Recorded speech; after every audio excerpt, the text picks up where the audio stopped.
महाराष्ट्र में शिवसेना, कांग्रेस और एनसीपी ने मिलकर जो सरकार बनाई उसे महाविकास आघाड़ी सरकार को सत्ता को आज 1 साल पूरा हो गया है। इस मौके पर सरकार और विपक्ष दोनों की ओर से बयानबाजी हुई।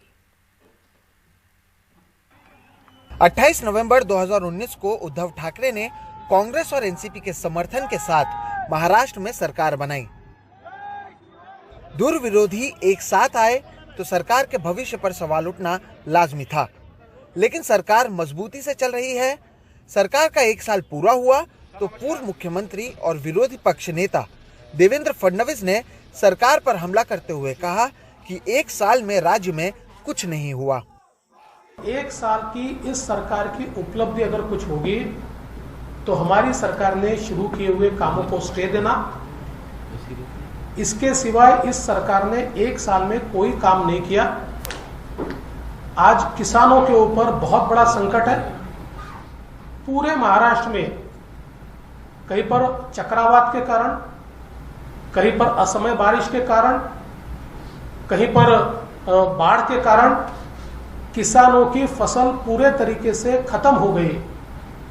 जो मुख्यमंत्री जी कहते थे हमको मुख्यमंत्री बनाने का वचन दिया, वो वचन तो उनको याद रहा, लेकिन उन्होंने किसानों तक जाकर जो वचन दिया था कि आपको 50,000 रुपये और 25,000 रुपये हेक्टेयर हम मदद करेंगे, वो वचन मुख्यमंत्री भूल गए और एक अघोषित आपातकाल महाराष्ट्र में दिखाई पड़ता है। पिछले 1 साल की बात करें तो महाराष्ट्र में आरे को जंगल घोषित करने का मुद्दा, केंद्र सरकार के साथ जीएसटी के बकाये रकम का मुद्दा, बुलेट ट्रेन पर केंद्र के साथ मतभेद, कोविड के बढ़ते मामले, राज्य में लॉकडाउन, अस्पताल जंबो सेंटर का बनाया जाना, निसर्ग चक्रवात, बेमौसम बारिश का किसानों पर असर, पालघर में साधुओं की हत्या, सुशांत सिंह मामला, कंगना रनौत से टकराव, राज्यपाल के साथ मतभेद, सीबीआई और ईडी के साथ मतभेद जैसे मुद्दे छाए रहे।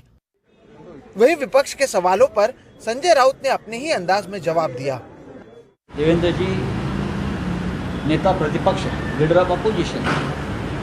अब लीडर ऑफ अपोजिशन से हम यही उम्मीद कर सकते हैं। और आज का दिन है, हमारे सरकार को 1 साल हुआ है, एक अच्छा माहौल है, अपने अपने तरीके से लोग ये उत्सव मना रहे हैं। तो नेता प्रतिपक्ष भी अपने तरीके से वर्ष पूर्ति का उत्सव अगर मनाते हैं तो स्वागत है। पिछले 1 साल में केंद्र और राज्य सरकार के बीच जो मतभेद हैं वो खुलकर सामने आए हैं। इसके अलावा इस सरकार के भविष्य को लेकर भी कई बार सवाल उठे हैं। 1 साल पहले जब ये सरकार बनी थी तब कहा गया था कि ये सरकार कुछ दिनों की मेहमान है। 1 साल बाद वापस कहा जा रहा है कि 3 महीने में ये सरकार गिर जाएगी। कोरोना के इस काल में एक मजबूत विपक्ष और केंद्र सरकार के बीच उद्धव ठाकरे को ये सरकार चलाना है, जो एक बड़ी चुनौती है। मुंबई से कैमरा पर्सन राजेंद्र दयालकर के साथ सोहित मिश्रा, एनडीटीवी इंडिया।